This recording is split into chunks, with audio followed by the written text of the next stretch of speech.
Hey everybody, it's Alex. I am driving to work, and today we're going to be chatting about just not really a new topic, new for me, and that is Doom, the original 1993 hit by the crew at id Software, everybody's favorite.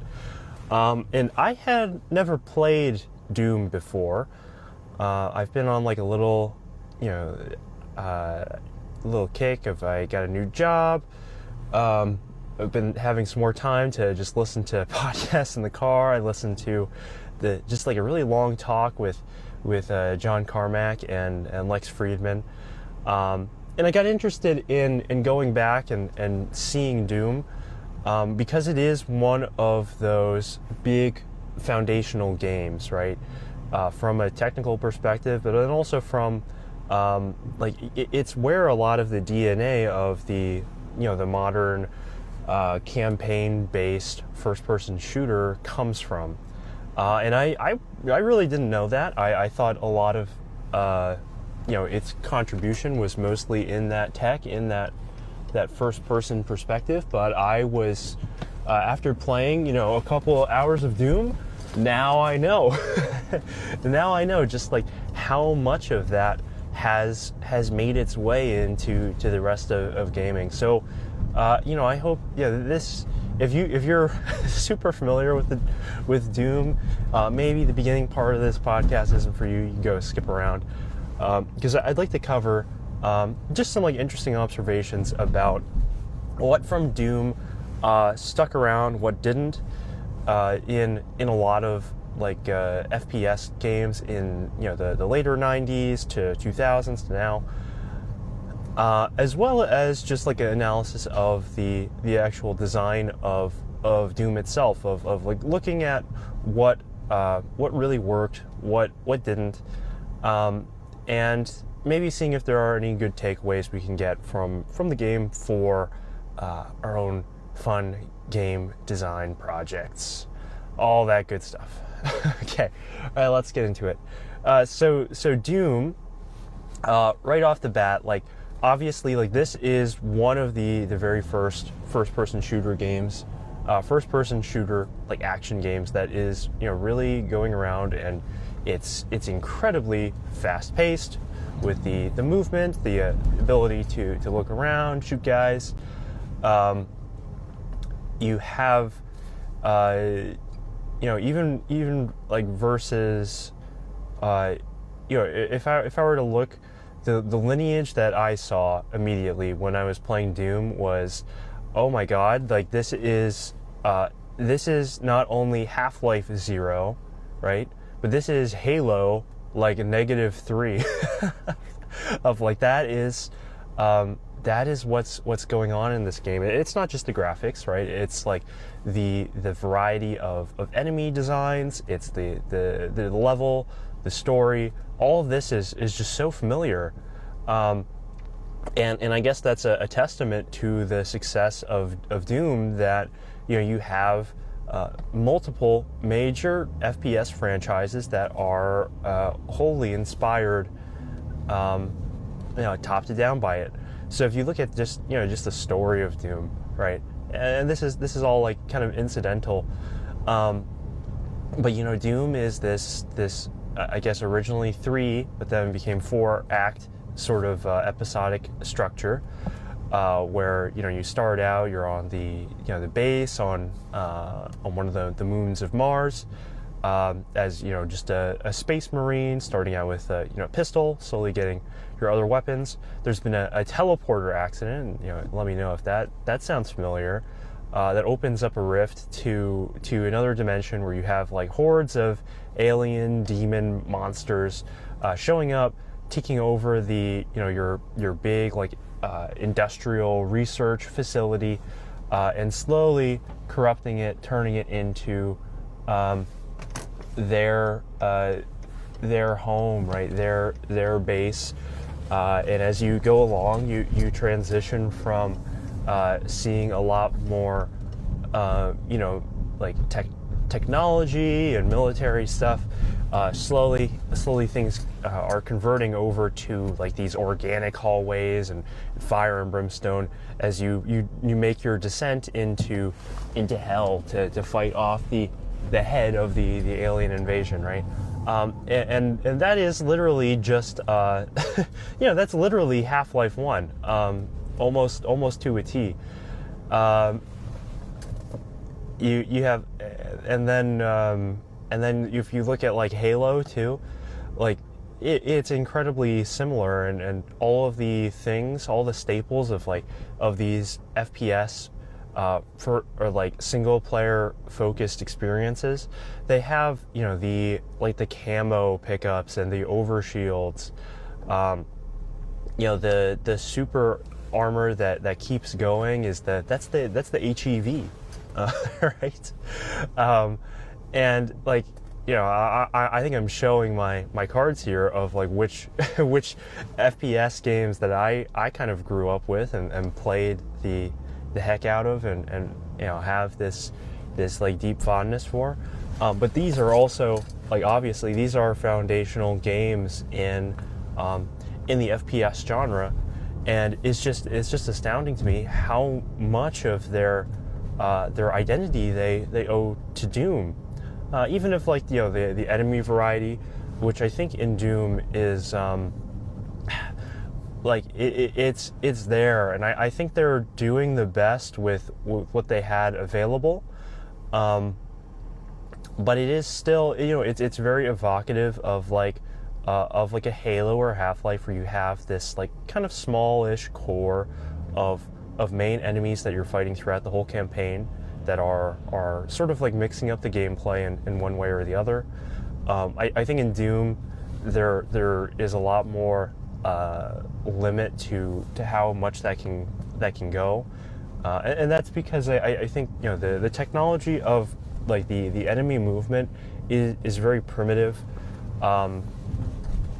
so you have a lot of like the level design of Doom, I think, is a lot more reliant on spawning hordes of enemies at once to give you a challenge, versus like in Halo, like a couple of elites and then some like grunts to back them up or something.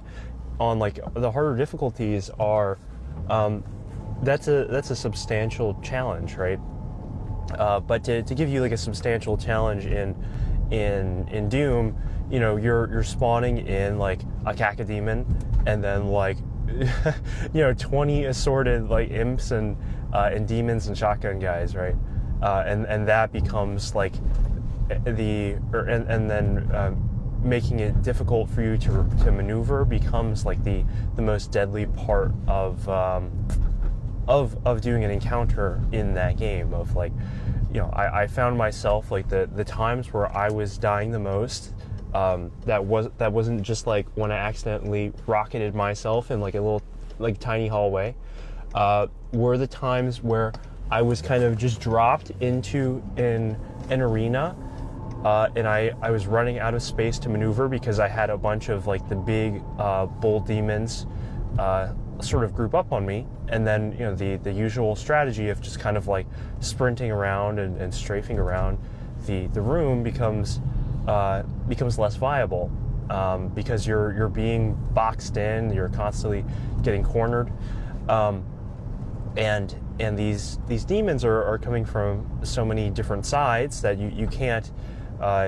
with just like your base weapon, which is the shotgun, you like just cannot keep up, and then that is a situation where you would be almost forced to use a higher tier weapon or more ammo, right? And there's like a Half-Life is almost has this same thing where you're just adding to your selection of weapons as the sort of game progresses on, versus like like Halo, where you have like a much tighter inventory of what weapons you have available, but you're swapping back and forth between them, because the majority of the enemies in that game, they will give you like ammo drops and weapon drops and stuff. So you're not reliant on like just finding pickups. Like it's more naturally woven into that gameplay loop of fighting off like a room of enemies and then scrounging for resources there, right? And so that's I think that's like the big interesting takeaway is what things evolved out of Doom into these other types of games that we are still very very much reliant on as like the basis of like how shooters are designed, right? And if you look, I think like the real like the biggest thing in Doom that hasn't carried forward probably is just the limitations of the engine, right? Of the fact that you can't really look up or down, and that shooting is kind of done on like this big vertical column, where like your precise aim doesn't really matter, and that's just like I think because I think fundamentally Doom is it's really like a 2D game, right? And you have like whenever you open up the map in Doom, and you see just like a little arrow like walking around your hallway maps and stuff, like that is for all intents and purposes that is the actual game, how the game is being defined in game logic, and then you have some sort of little checks to see if like you're on the correct elevation to go up or down. And the flying enemies are just ignoring that, right? Of cacodemons, like for all intents and purposes, they're not really flying. They're more like walking through walls, basically, and that becomes like it's very strange to see that. Like it's a limitation that is just totally gone by the time you get to like the late 90s FPS games.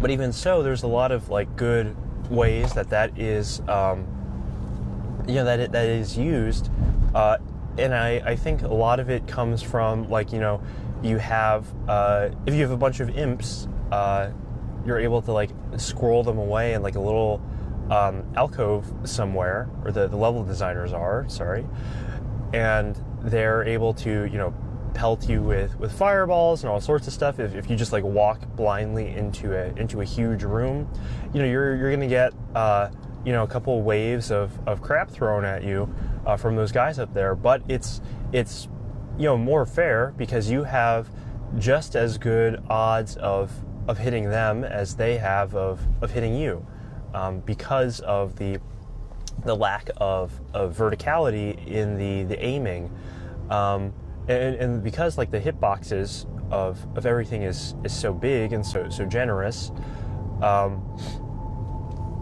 it is designed around the fact that you really don't have that precision in shooting and being able to target and really pick your shots, and that's why I think like all of the guns in Doom, these are not precision weapons, right? Like there's no sniper rifle in Doom. Your main gun you're using is the shotgun with like this gigantic spread, or you're using these like continuous fire weapons like the plasma gun or the chain gun, right? And these are meant to be like crowd melting things. Even like your super gun, like the rocket launcher. I haven't unlocked a BFG yet, so no spoilers. I've only completed episode 2, and I just started episode 3 in Inferno. So maybe there's still some pieces of the formula I'm missing, but I just wanted to talk about the game. But the rocket launcher is also just like this big wide shot, explosive weapon that is where you're just trying to catch things as much as possible in a wide net, and that's where, you know, like the game is, I think, designed pretty well around this limitation of the engine, of the enemy behavior not being super comprehensive, and of this lack of like real precision in aiming and the verticality. But it's still like it's surprising just how smooth and how fluid everything feels. You know, I guess to be fair, I'm playing this on the like the Bethesda enhanced port of, it's like Doom 1+2. I have it on like GOG or something, and that is I think it's like a replatforming of most of the game. Like it ships with a bunch of DOSBox stuff in it, but I think it's like really like a new engine on top of it, a new rendering engine that is able to output to like modern resolution. It's got like the nice mouse look and like modern FPS like keyboard mouse controls. Whereas I do think, or I don't know, I haven't tried this myself, but I think like the original controls of Doom were all sort of keyboard and modifier key based, where you're holding like Alt to look around or strafe or some crap like that. And that I can imagine, you know, I can imagine, like, you know, how that becomes more or less fun. Like the oldest other first-person PC game I've played was, you know, I've tried a couple of times to play like original engine Elder Scrolls Arena and Daggerfall, and those games are pretty rough. But they're not as action oriented, not even like close. And they have, you know, the way you're kind of just like looking down like a dungeon hallway most of the time, and you're clicking around the edges of the screen to sort of swivel the camera is kind of like my remembering, and that is like certainly far too clunky a system for like an action FPS. But I think like I think it's possible that well, I guess, like, you know, it worked well enough to become Doom. Doom's controls were functional on the original systems, were functional enough where you know, people played the hell out of that game. But it is just like, you know, it's very strange seeing stuff like that. And I think it's not even until like GoldenEye and, you know, Halo 1 that you really have a more firm establishment of like what are the for consoles, like how does twin stick controller first person gaming work, of like what is the control scheme that works for that. And even then you have, you know, quite a few games that I think are don't that didn't take all the cues for it. Like I think Metroid Prime is some sort of like weird hybrid look around system, but you know, that's just kind of like I think a refining of the, you know, in the industry of what works. But yeah, you know, Doom. What else can I say? I guess. You know, the music is pretty great. It's really it really does a good job of capturing that kind of like fast pace, the blood pumping going around stuff. The graphics are all like pretty interesting to look at, and surprisingly, you know, there's like a very there's a varied look to each level, with, you know, even just like the limited amount of sprites that they were shipping with the game. where each level kind of does feel like a little bit different. It has like just enough new elements to keep you kind of engaged. The actual designs of the levels are all pretty interesting. I think at like the end of episode 1-ish, maybe there's like a little slump where there are a few too many like walk around in circles looking for key cards type things. And maybe like the levels are very labyrinthine, and I think that is just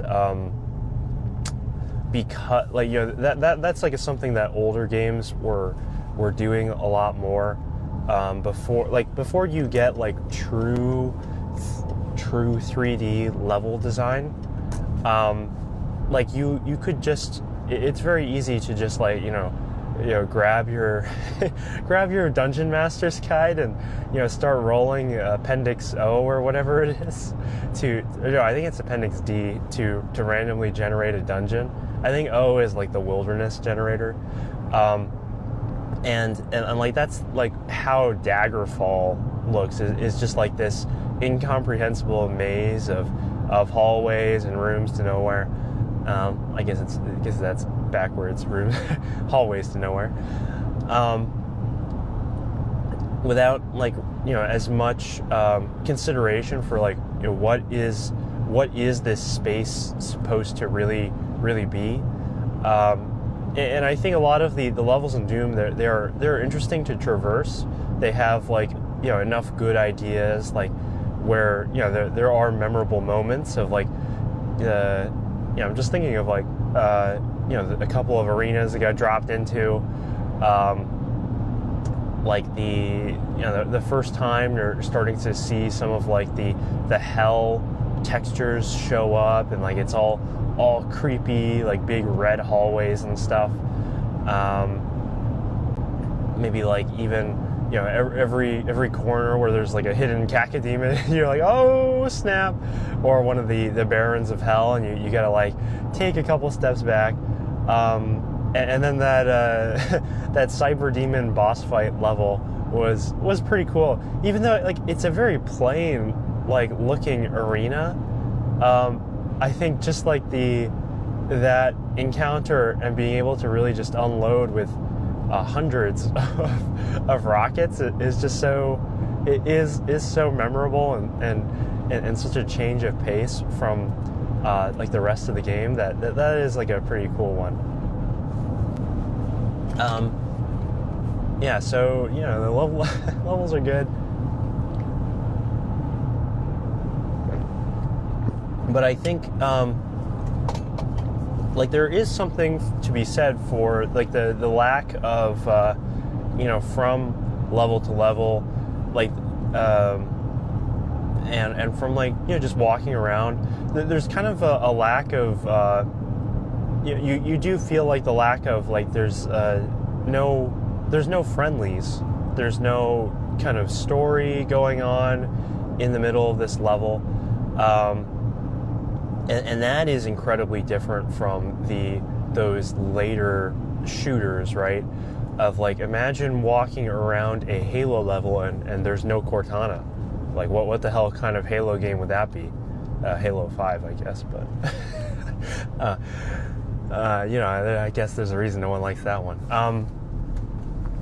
But it would be that's where like a ton of the personality and spice of those later games comes from, I think. And like in Half-Life, if you're walking around talking to Eli's and Kleiners and stuff, and you're getting all these like little side missions and peeks into the fiction of the world, and like that is missing from Doom. It makes it feel, it does make it feel lonely, like the only semblance of anything other than like the like Hellspawn being in this world is like every once in a while, like when you find the corpses just like strewn about, supposedly, I guess, the rest of like the Space Marine response squad or whatever.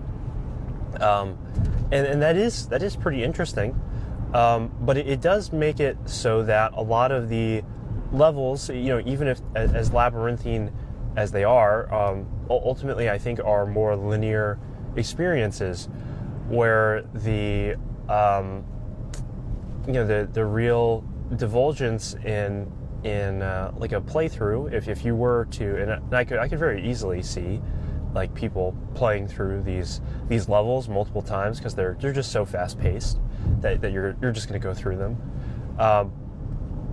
The things that you would really get value from a repeat would probably be like just the hunting around for secrets, trying to bring down the time. But I think you're going to just have a very similar experience if you just keep running the same level over and over again in Doom, because ultimately, like, they're the levels are mazes, but the level design is still just go from point A to point B, and you're collecting small keys along the way.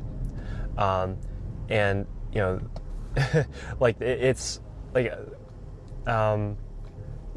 later Zelda dungeons, later like 3D Zelda dungeons, like think of Skyward Sword or something.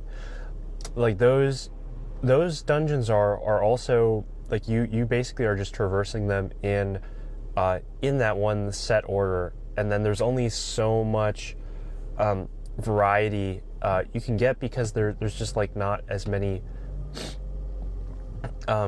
side objectives to not as many ideas to kind of give you that repeat value. And so while I think that the levels in Doom, they have all been mostly pretty interesting, like there have been a lot of moments where I have felt like, okay, I'm kind of sick of Industrial Hallway. I'm like, what, and I think especially during episode 1, because like, and here's where, with like DOS era games, I think a lot of the experience is assumed that you're kind of opening up like your big PC box and flipping through the manual in some capacity to get like your background knowledge of the world and the plot and all sorts of stuff. Like I'm thinking of like Warcraft 1 and Warcraft 2, even like Diablo 1, like all the way up till there. Like there's just like so much packed into the manuals of those games in terms of like what the hell is actually going on, and Doom is very extreme with that, of like, you start the first level and you're just in there. There's not a screen that's like telling you like what even is going on, because I think you were just assumed that it's like, oh, you FTP'd the Doom from our shareware server, and you probably found the web page where we described what it was about. Like, you got it. We don't need to pollute the game with that stuff. But actually, going through it and not having that that sort of secondary experience from there really does hurt. Of like, I'm dropped into Doom, and I'm like, I really don't know why I'm here, and like, what is the reason for me to do anything? Like, why are there just demons flying around? And I was feeling that in episode 1 a lot, of like, just what is the progression? What's the payoff? And it took like, after, like you get into the flow of it, and the fact that it moved so quickly, I was able to kind of push through that feeling, and even that like smallest little hint of plot, of like this in between episode text of like describing, it's like, oh yeah, you have beaten all the demons on Phobos base, and now you're going to the other moon of Mars, and it, like that, like a little tiny bit, I was like, oh snap! I'm like, we're grooving here. We're seeing some progress, and it's amazing, like how little it takes to then like get you invested from that point of like that is, I think that's the sign of a very strong game, that like it is compelling enough to carry you without that. But there is like such a fine line between like do I want to continue playing a game or not? Of like, do I see this going anywhere and continuing to like offer me like a more novel experience? And I guess, this is a little sidebar. The last night I was playing through this game called Shotgun King, the Final Checkmate. This is like an indie game where you're like the Black King on like a chessboard, and it's sort of like a roguelike deck builder, of course, where you have like this big shotgun, and you're picking like every level. There's like you're versus like the white team. They have like a set of pieces or whatever, and as you progress, you're building. You're picking cards that give you upgrades to like your shotgun and your abilities and stuff. But every upgrade you pick, the white team gets an upgrade as well. So there's some consideration of like, do I want to pick this super awesome upgrade and give white, like make things a lot harder on the opponent side, or do I want to go for like the easier or like the weaker power up and not have to deal with as strong enemies or something like that? That's like the I think the unique idea there with that upgrade system. And then you're just trying to go through like 12 rounds of that, basically, hopping around the chessboard, shooting guys, until you get to like the big final boss, and it's like this oversized king with a ton of health. I was able to get there and beat like a run of that game in like about an hour. But at the time, I really didn't feel compelled to continue. And I guess this is now becoming like a totally different discussion. So I think I might put a pin on that, but just like think about that of like, what is it about a game that like what level of new experience does a game have to offer you as you continue through to keep you playing, to keep you interested, and that is I think that'll be the, the subject for next time. So I've still got some time here to talk Doom, I guess, so we'll try to wrap that up. Overall, again, like really pleased with my time spent playing Doom. I'm super excited to go finish that game, at least play through Doom 2.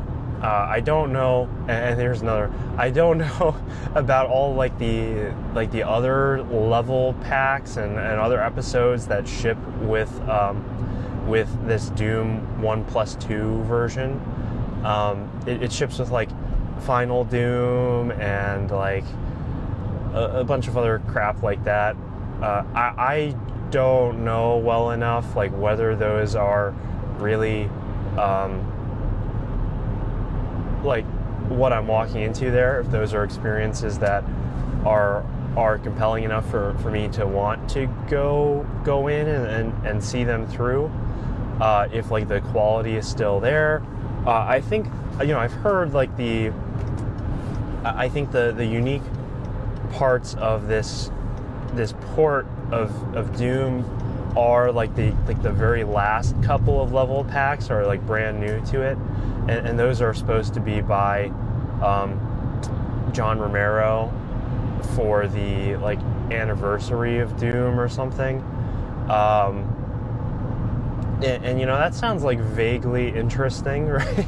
Of like, oh, you know, that's like the original level designer, and like they have some kind of, you know, maybe novel take like many years later on the game.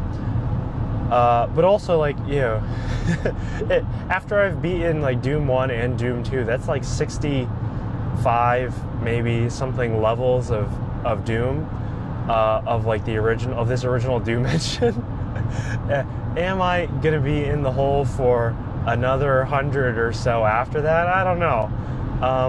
Like I really liked it's like I really liked Warcraft 2 when I played that last year for the very first time, but I have so many other options for like games to play now that there's like no way that I really want to go see like the 100 community levels that are shipped with the game too, and like go screw around through those. And Warcraft 2 is like a little different because like the amount of time it takes to beat a level in that game is like, you know, upwards of an hour versus, you know, 15 minutes maybe per level of Doom, and that would be like going pretty slow.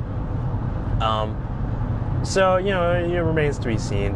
But that is another consideration too, of like, you know, I as a gamer, I've built up like such a sizable collection of games that in order for something to be, you know, get on my radar of something I want to immediately play, it's got to be there's got to be something there, right?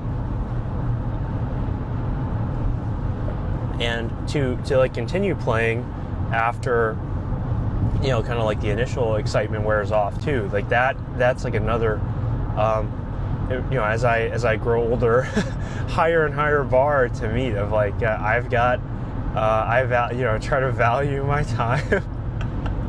and so you know, if I don't know, like, you know, is it worth it to go play another 100 levels of Doom versus go try out some other games that I'm like super interested in and, you know, want to see after I've like gone through that main experience.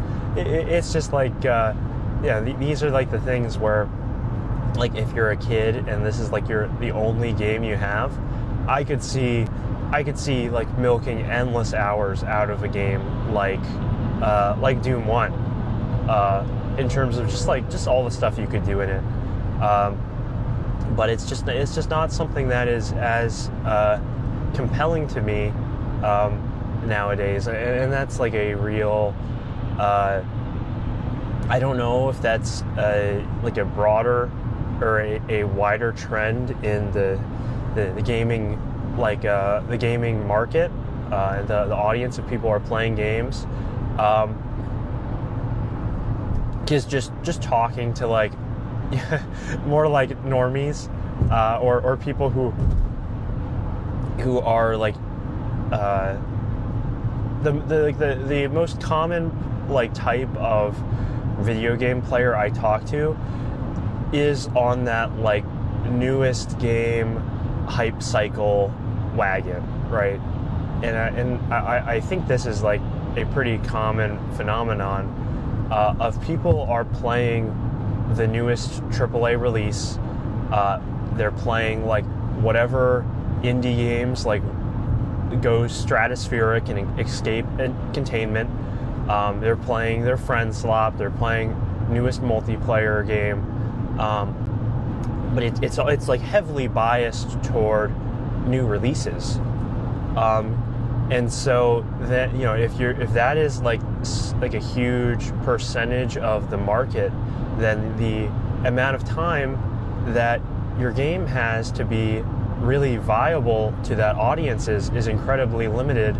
And if you miss that, if you're, you know, going up against a competitive release window, then it's possible like you miss the hype streamer cycle, and that manifests as a horrendous loss in sales and players, and like this is all purely speculative, and like I'm not privy to to real game like sales numbers or anything, but it is it's visible of like stuff like Hollow Knight, Silksong did not manage to top the charts in the same way that the original Hollow Knight did, and I think a lot of that was just like in the game design and like maybe the difficulty. I haven't played really either Hollow Knight. I've played like a little bit of the first one,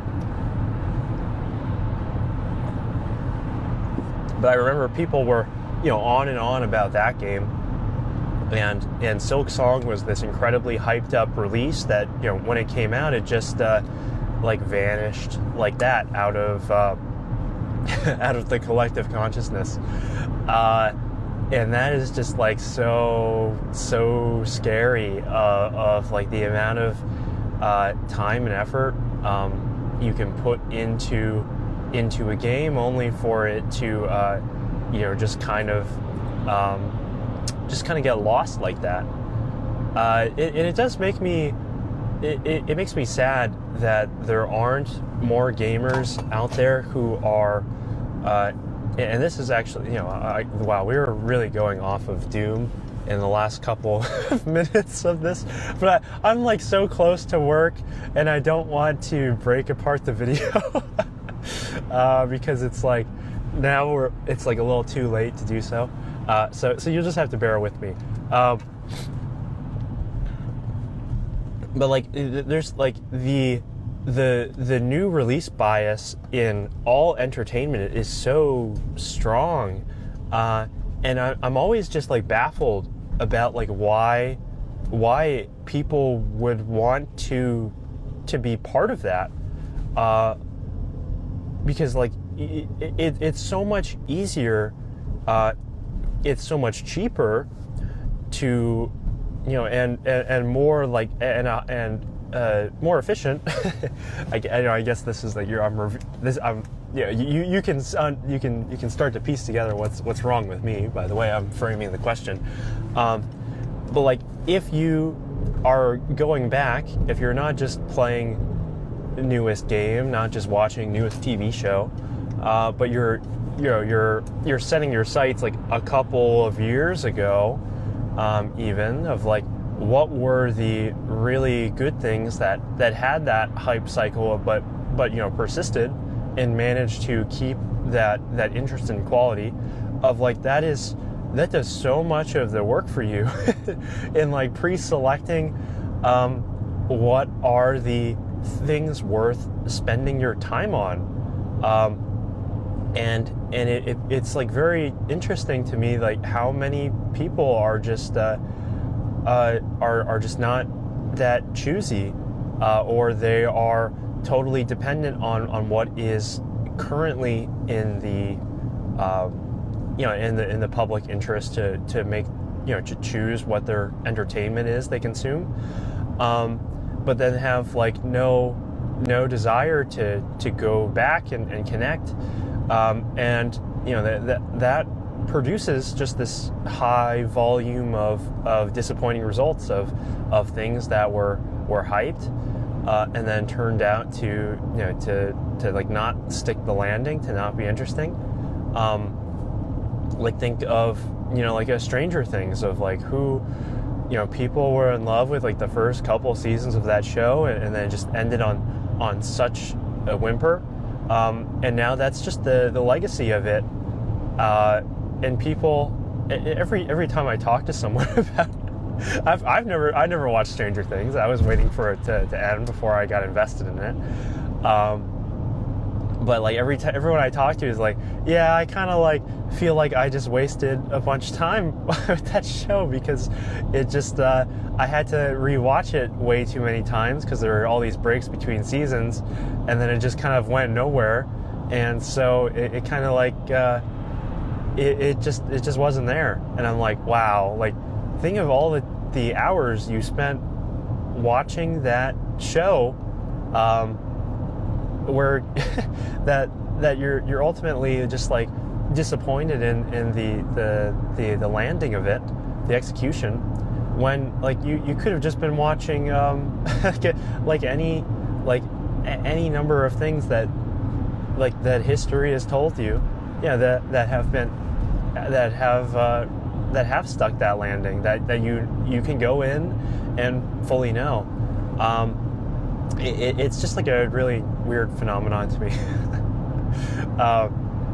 And I think part of it comes from like people, people want to be part of like the new trendy thing of like there's social value in that, in being able to talk about current thing with people, and all being in that together. And then there's also just like people become like very like it becomes radioactive to a lot of people if something's older than like 5 years old, right? They're like, oh no, I would never play an old game. It's got like crappy graphics and like the controls aren't as good, or whatever it is. I'd rather go play Fortnite. And it's like it's really disappointing to me, because if you have that mindset, you deny yourself of so many fantastic experiences, and like and not just that, but being able to see see this history, and like what is the lineage of all the things that you have played before, that you've fallen in love with, and being able to connect and tie all that together, and have that like really develop a cultural understanding of that culture, and it just is not something that most people are interested in doing. And that will just like eternally baffle me. But anyway, I've killed enough time. We're like basically at the office now. So thank you very much for listening to my rant there on Doom, and then on whatever the hell the rest of that episode was. Probably should have been 2 episodes. I hope that you leave your thoughts on Doom if you've gone back and played the original. What did you think of it? If you're like me, if someone born well after the fact that has gone back and experienced the game, leave a comment and leave your what you thought of it. Or if you're someone who was there, when it came out and got to see a lot of this progression that I'm describing, if like if you're just listening to this video and like, how young is this kid? Leave a comment there too, and I hope we can find some interesting middle ground to go chat about. In either case, thank you very much for listening. I hope that you got something out of it, and have a wonderful rest of your day.